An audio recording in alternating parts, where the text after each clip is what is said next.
This mini video provides a list of all 8 videos that are associated with the series Become a Project Management Minimalist.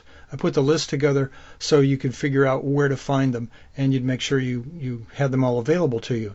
Here's the list. There are really 3 big chunks here. Once again, there's 8 videos. Video 1 is an overview of the series. 2A through 2D, that's 4 videos, deal with the nuts and bolts, the tools, the checklists and worksheets that you use and the specific organization of your project team. Videos 3 through C look at some 10 strategies for developing more inspired project teams. Now I'm assuming you can press pause here.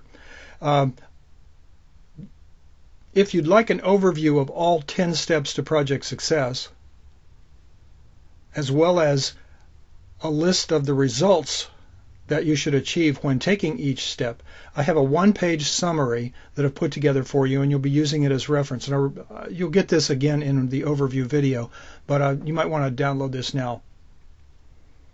Once again, here's the list of videos. I wanted to end up with those so you could just, if it hang on your screen, you could make sure you could find them all. But again, start with video 1, overview. The series is loaded with valuable, specific stuff. I hope you enjoy it, and I hope you consider buying the ebook, The Project Management Minimalist, Just Enough PM to Rock Your Projects.